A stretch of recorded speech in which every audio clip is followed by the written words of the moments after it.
So the investigation is now focused really on what caused the crash. We heard from the NTSB, which is the body in the US that is leading this investigation. We heard from them last night that they have recovered the 2 black boxes. Those are the recording devices in the aircraft, and they're crucial in any air disaster investigation because they sort of tape the last moments before an impact, the voice in the cockpit, but also sort of key metrics of the aircraft. So that will add to the investigation, and really they're trying to find out which of the 2 aircraft, remember it was a helicopter and a regional jet that were involved in this crash, which of these 2 might have been out of position, might have not responded correctly to the inputs that were coming from the air traffic controllers.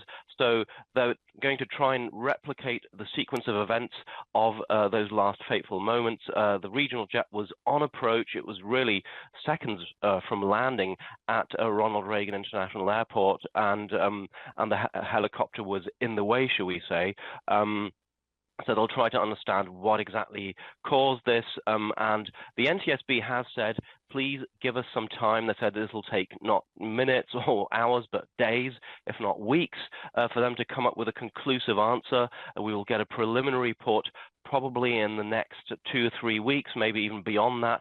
So this is not a quick turnaround. They work very diligently. They want to get this right. There's a lot of pressure and a lot of public scrutiny on this investigation, given that it happened in a place like Washington, miles away from the White House. So a lot of focus is on this.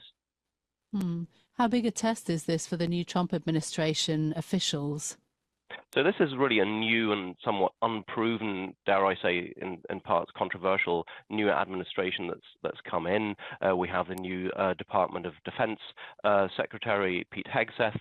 We have the Department of Transport head, and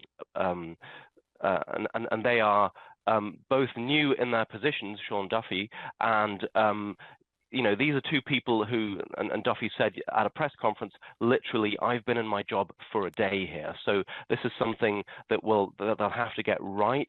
They should really leave it to the NTSB. But what happened yesterday was that Donald Trump, the president, weighed in very early and spoke about what might have gone wrong. He put out a statement on his Truth Social network saying that he believes there was some miscommunication between the tower and the helicopter. That might be right, but it's too soon to say so.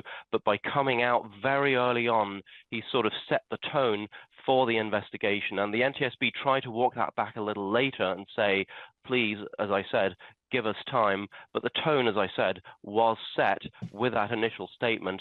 He then gave a press conference later in the day, joined by Hegseth, joined by Duffy, where they sort of reiterated that point and took it to the next level and said, in some ways, the way that these organizations have been staffed, the NTSB, but principally the FAA, with more diverse and inclusive people in their ranks, that may well have contributed to that. So really what you're seeing is a politicization, dare I say, of this crash in the first 24 hours of the tragedy.